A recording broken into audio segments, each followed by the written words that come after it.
जय माता दी दोस्तों, आप सभी को करवा चौथ व्रत की हार्दिक हार्दिक शुभकामनाएं। आप सभी का सुहाग माता रानी ऐसे ही बनाए रखें। आज हम एक बहुत ही प्यारी कथा करवा चौथ माँ की सुना रहे हैं। इसे व्रत वाले दिन अवश्य सुने। आइए पढ़ते हैं करवा चौथ की कहानी। बहुत समय पहले की बात है। एक साहूकार के 7 बेटे और उनकी एक बहन करवा थी। सभी सातों भाई अपनी बहन से बहुत प्यार करते थे, यहाँ तक कि वे पहले उसे खाना खिलाते और बाद में स्वयं खाना खाते थे। एक बार उनकी बहन ससुराल से मायके आई हुई थी। शाम को भाई जब अपना व्यवसाय बंद कर घर आए तो देखा उनकी बहन बहुत व्याकुल थी। सभी भाई खाना खाने बैठे और अपनी बहन से भी खाने का आग्रह करने लगे, लेकिन बहन ने बताया कि उसका आज करवा चौथ का निर्जल व्रत है और वह खाना सिर्फ चंद्रमा को देखकर उसे अर्घ देकर ही खा सकती है।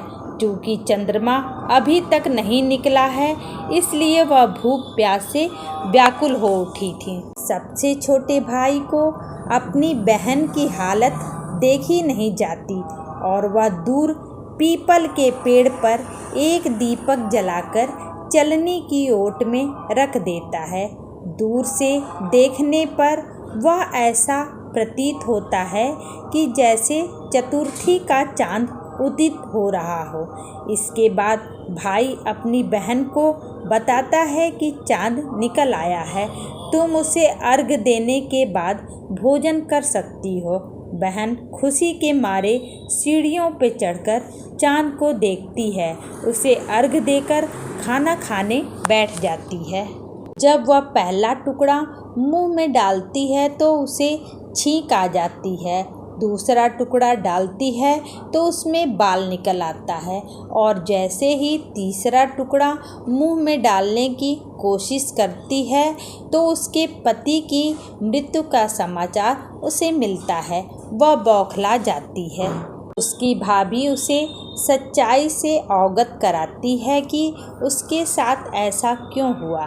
करवा चौथ का व्रत गलत तरीके से टूटने के कारण देवता उससे नाराज हो गए हैं और उन्होंने ऐसा किया है। सच्चाई जानने के बाद करवा निश्चय करती है कि वह अपने पति का अंतिम संस्कार नहीं होने देगी और अपने सतीत्व से उन्हें पुनर्जीवन दिलाकर रहेगी। वह पूरे 1 साल तक अपने पति के शव के पास बैठी रहती है, उसकी देखभाल करती है और उसके ऊपर उगने वाली सुई नुमा घास को वह एकत्रित करती जाती है। 1 साल बाद जब फिर से करवा चौथ का दिन आता है, उसकी सभी भाभियाँ करवा चौथ का व्रत रखती हैं।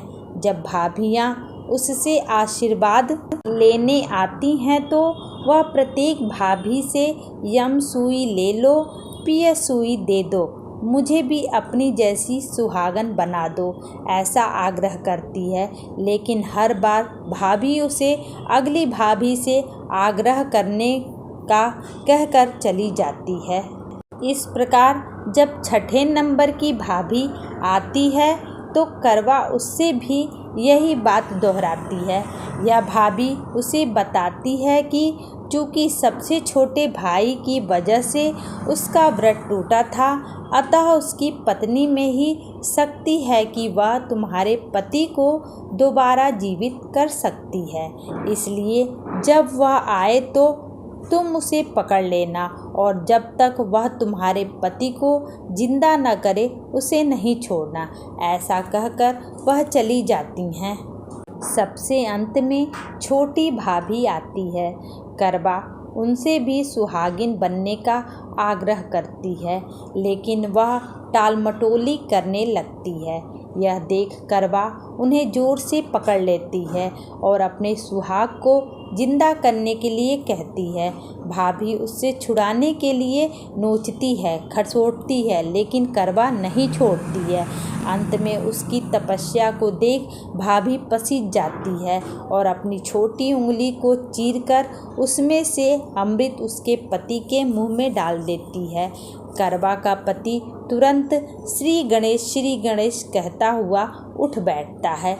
इस प्रकार प्रभु कृपा से उसकी छोटी भाभी के माध्यम से करवा को अपना सुहाग वापस मिल जाता है। हे श्री गणेश, माँ गौरी जिस प्रकार करवा को चिर सुहागन का वरदान आपसे मिला है, वैसा ही सब सुहागिनों को मिले। जय माता दी।